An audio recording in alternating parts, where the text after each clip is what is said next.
इसलिए कीर्तन भक्ति के हमारे आचार्य हुए, महापुरुष हुए। जो दूसरी भक्ति उसका नाम है श्री सुखदेव गोस्वामी महाराज। तीसरी भक्ति सिमरण। सिमरण मतलब जब ध्यान आदि। तो जब ध्यान आदि के जो महान आचार्य हुए, महापुरुष हुए, ये तीसरी भक्ति कही जाती है। इसके हुए श्री प्रहलाद जी महाराज। प्रहलाद महाराज जी खूब जब ध्यान करते थे महाराज। चौथी भक्ति चरणों की सेवा। और चरणों की सेवा करने में जिनका नाम आता है चौथी भक्ति में, वो आता है श्री लक्ष्मी देवी का। लक्ष्मी जी खूब भगवान के चरणों को दबाती है और यही इनकी भक्ति है कि, और इसी भक्ति से लक्ष्मी जी को बड़ी महानता दी गई है। और पांचवी भक्ति है भगवान का पूजन। तो पूजन भक्ति के आचार्य हुए, महापुरुष हुए, जिनका नाम आता है श्री पृथुजी महाराज। तो पृथुजी महाराज जी भगवान के अवतारों में गिने जाते हैं। पृथुजी महाराज जी का चरित्र श्रीमद् भागवत महापुराण के 4 स्कंद के अंदर आता है। तो पृथुजी महाराज जी पूजन भक्ति के आचार्य हुए, जिन्होंने खूब भगवान का पूजन कर कर परम धाम को प्राप्त कर लिया। छठी भक्ति है वंदना, जिसको कहते हैं इबादत। तो इस भक्ति से किसका कल्याण हुआ? तो इस भक्ति में कल्याण हुआ श्री अकुरु जी महाराज। अकुरु जी महाराज जी यदुवंशी है और भगवान श्री कृष्ण के काका लगते हैं। तो श्रीमद् भागवत महापुराण के 10वें स्कंद में आता है कि जिस समय कंस महाराज जी ने अकुरु जी को भेजा कृष्ण को लाने के लिए, तो बड़े ही विनत भाव के अंदर रो रो कर प्रार्थना करते करते अकुरु जी महाराज जी जा रहे वृंदावन में कृष्ण को लेने के लिए। तो महाराज वंदना भक्ति के आचार्य हमारे श्री अकुरु जी महाराज। सातवीं भक्ति है दास भाव, सेवा। तो सेवक राम के अंदर जो नाम आता है वो हमारे श्री हनुमंत लाल जी का नाम आता है। हनुमान जी, हनुमान जी सेवक है, दास्य है। और कोई भी संसार में ऐसा विद्वान नहीं जो हनुमान जी को कथा कह सके, कोई नई कथा। तो जो कथा कहते हैं हनुमान जी वही कथा सुनते हैं। तो वाल्मीकि रामायण के उत्तरकांड में आता है कि जिस समय भगवान श्री रामचंद्र जी अपने धाम जा रहे थे, हनुमान जी से कहा कि चलिए हमारे संग। तो हनुमान जी ने जाने से इनकार कर दिया था। बोले प्रभु जहाँ आपकी लीला चरित्रों के विषय में वर्णन ना हो, मैं वहां जाने वाला नहीं, तो हमें तो यहीं रहने दीजिए। तो वो वर्णन है कि उस समय राम जी ने आशीर्वाद दिया था कि तुम्हें गंधर्वादी नीचे आकर मेरी कथाएं सुनाया करेंगे, तुम उन कथाओं को सुनना। फिर आकर जाकर जो है वो संसार में महापुरुष हुए जिन्होंने इस चरित्र को गाना कहना आरंभ कर दिया। तो अब हनुमान जी को तो जो वो चरित्र सुनने को ही मिलता है, इसलिए प्रभु चरित्र सुनबे को रसिया। तो हनुमान जी को चरित्र सुनने में बहुत आनंद आता है, इसलिए हनुमान जी दास है, सेवक है राम जी के। तो निवेदा भक्ति में जो सेवा दास्य भाव आता है उसमें छठे नंबर पर हमारे हनुमंत लाल जी का नाम आता है। सातवीं भक्ति है सखा, मतलब भगवान को अपना मित्र बना लेना, दोस्त बना लेना। तो सखा भक्ति के आचार्य कौन है? तो सखा भक्ति के आचार्य जिनका कल्याण हुआ उनका नाम आता है अर्जुन।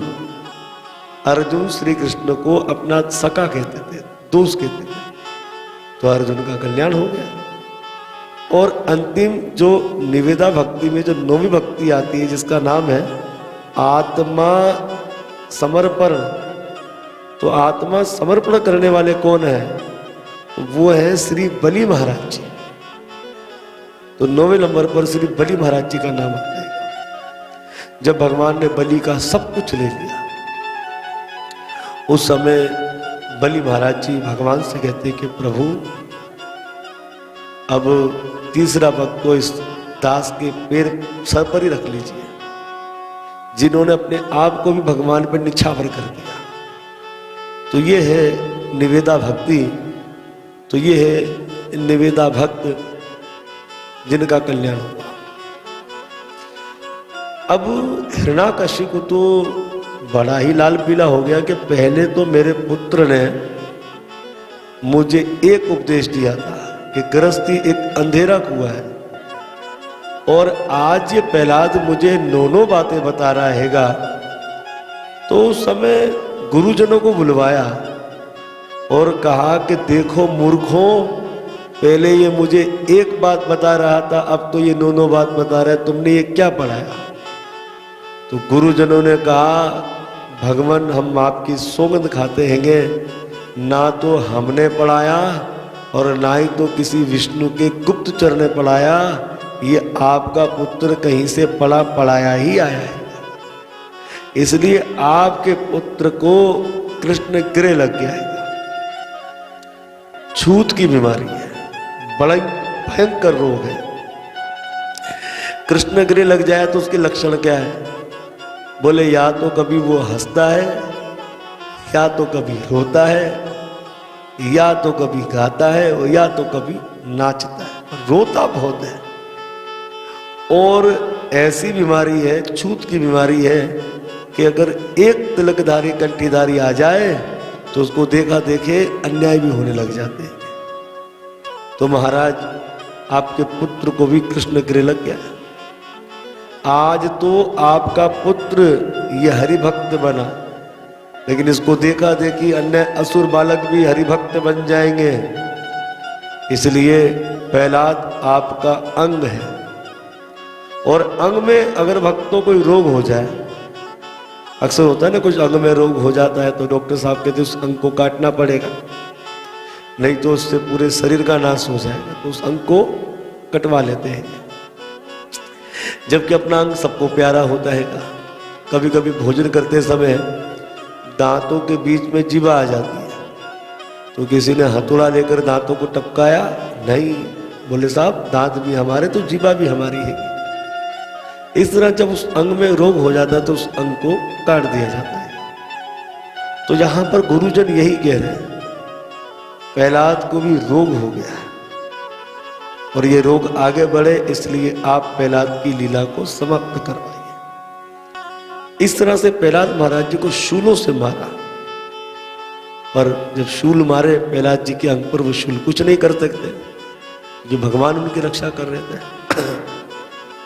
हाथियों को मदिरा पिलाई गई और उन हाथियों के बीच में प्रहलाद महाराज जी को डाल दिया गया, पर भगवान ने प्रहलाद जी की रक्षा की। विषैले सर्पों के बीच में प्रहलाद जी को डाला और भगवान ने प्रहलाद की रक्षा करी। पहाड़ की चोटी से प्रहलाद महाराज जी को नीचे फेंका गया और जगन्नाथ भगवान ने प्रहलाद की रक्षा करी। अंधेरी काल कोठरी के अंदर प्रहलाद जी को बंद कर दिया गया, पर प्रहलाद महाराज जी भयभीत नहीं हुए, क्योंकि उनके भीतर तो वो सच्चिदानंद भगवान श्री कृष्ण का प्रकाश था। उन्हें कैसे कोई भय सता सकता था? प्रहलाद महाराज जी को विष दिया गया, इतना भयंकर प्रहलाद महाराज जी को विष दिया था, पीना तो दूर, अगर वो अंग पर भी गिर जाए उससे भी शरीर नष्ट हो सकता था, पर प्रहलाद महाराज जी की भगवान ने रक्षा करी।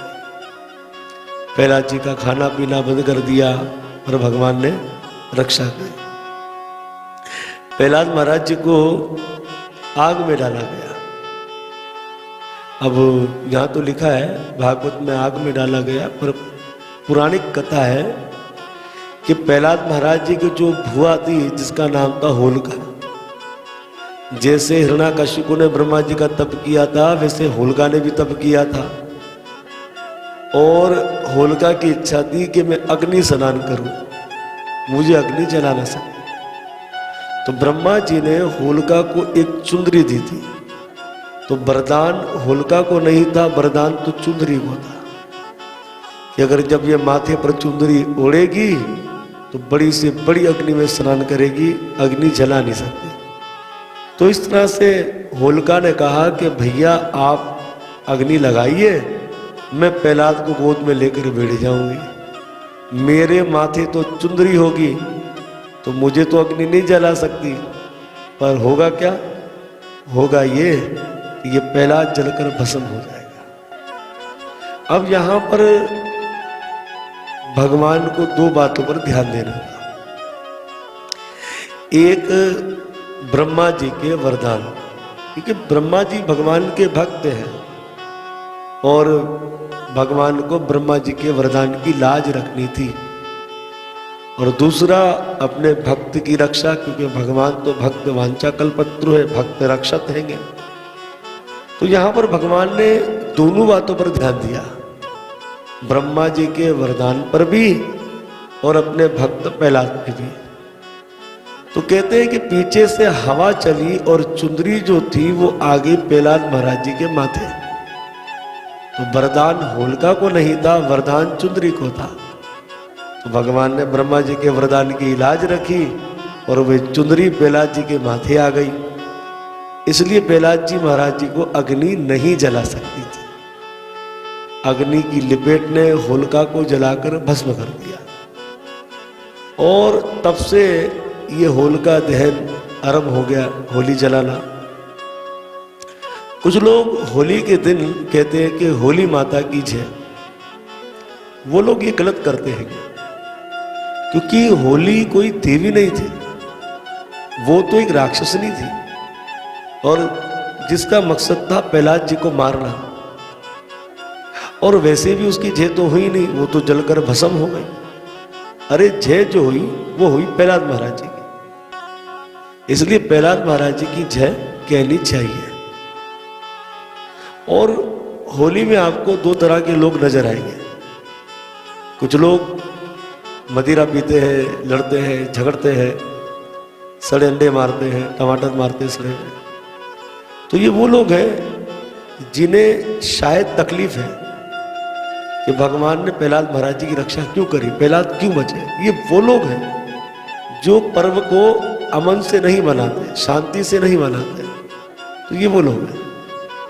और जो प्रेमी होते हैं, सनातनी होते हैं, वो इस पर्व को बड़े अमन से मनाते हैं, रंग लगाते हैं, मिठाइयाँ बांटते हैं, गले मिलते हैं और जो भी नफरत होती है उसको ख़त्म कर देते हैं। तो ये दो तरह के लोग आज भी आपको नजर आएंगे। मेरी नज़र में तो वो हिरण्याकशिपु वाली पार्टी है और दूसरी प्रहलाद महाराज जी वाली पार्टी। तो इस तरह से भागवत में लिखा है कि आग में डाल दिया गया और भगवान ने प्रहलाद महाराज जी की रक्षा करी। समुद्र में फेंका, भगवान ने रक्षा करी। पर्वतों की शिलाओं के नीचे दबाया प्रहलाद महाराज जी को, पर भगवान ने रक्षा करी। तो बड़ी कोशिश करी प्रहलाद को मारने के लिए, प्रहलाद मरे नहीं। एक दिन की बात, गुरुजनों ने हिरण्याकशिपु से कहा कि भगवान, जब आप एक टेढ़ी नजर करते हैं तो सारा संसार कांप जाता है, इसलिए आप प्रहलाद को हमें दीजिए, हम प्रहलाद को लेकर जाते हैं, हम समझा देंगे प्रहलाद को। तो प्रहलाद महाराज जी को पुनः गुरुकुल में लेकर चले गए। तो प्रहलाद महाराज जी को बड़ी कोशिश करी कि असुरी विद्या इनको सिखा दी जाए, पर प्रहलाद महाराज जी का मन नहीं था उसमें। आगे चलकर प्रहलाद महाराज जी ने सोचा कि मुझे प्रवचन देना है, इन असुरों को भक्त बनाना है, तो अब मैं इनकी कुछ सुन लेता हूँ, बाद में अपनी ही सुनाऊंगा। जैसे श्रीमद् भगवद गीता के अंदर भगवान कृष्ण ने पहले अर्जुन की सुनी और जब अर्जुन सुना सुना कर थक गया तो उसके बाद भगवान ने अर्जुन को सुनाना आरंभ कर दिया। तो इस तरह से प्रहलाद महाराज जी भी अब असुरों की बातों को सुनने लगे। एक दिन की बात थी कि गुरुजन किसी कार्य से बाहर चले गए। अब गुरुकुल के मुखिया कौन हुए? श्री प्रहलाद महाराज। तो सारे असुर बालक प्रहलाद महाराज जी के पास आए, कहे प्रहलाद चलो हम खेलते हैं।